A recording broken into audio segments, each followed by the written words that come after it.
Hi everybody, welcome back. Been a little bit since I've been able to post anything. A lot of things going on, but that's life, right? Work has ramped up, and it's been a little bit less time in the shop, but that's okay. I found a large piece of maple. Didn't find it, but a friend of mine here in town, Michael, sent me a message about he had a maple tree that was cut down in a quite large one, and asked me if I wanted some, and that's a no-brainer. Of course I would. Maple turns out to be really pretty work. So I've let it dry. It was still probably just a little bit wet, but I think I got a good bowl out of it. We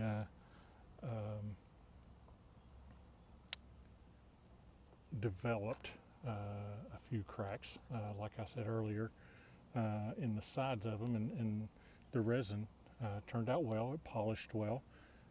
Nice little accent. Not everybody likes resin. I get it, but some people do, and so I'm not overly concerned if I get comments that say you ruined the bowl with the wrong color. It happens. Then don't buy it. It's that simple. So anyway, we turned here a maple bowl. This one's quite large, in fact. Measures, started out around 17 inches, so about 15 and a half inches long, or wide. And so be a real good centerpiece, about 3.5 inches tall. Like I say, we had pieces of here and here that cracked, but we're able to repair them, I think. And nice little touch that I like. It polished well, was nice and smooth. So thanks, Michael, and we'll show you how we did a large platter bowl. Thanks for watching.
Okay, so on day 2 of turning this maple bowl here, and while I was turning, I had heard some loud chattering, more than normal, and I was afraid it was cracking, which is what turned out.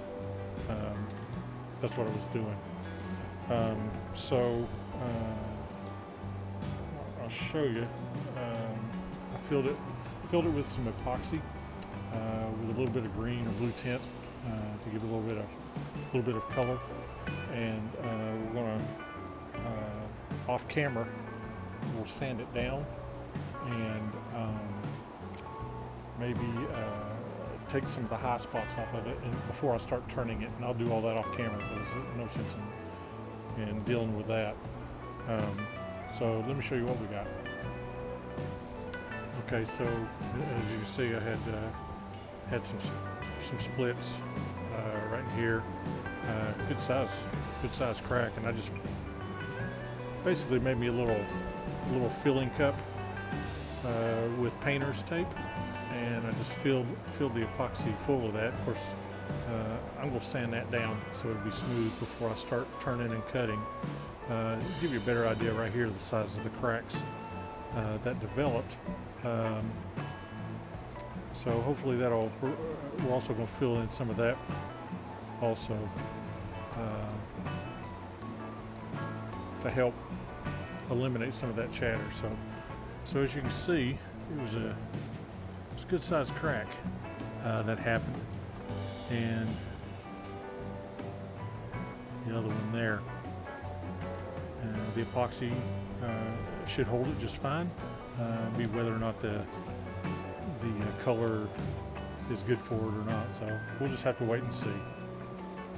So anyway, we're going to off camera take some of those high spots off on the epoxy and the resin and get them smooth, and then we'll start taking out more of the middle and getting it more in shape of a bowl. So let's get to it.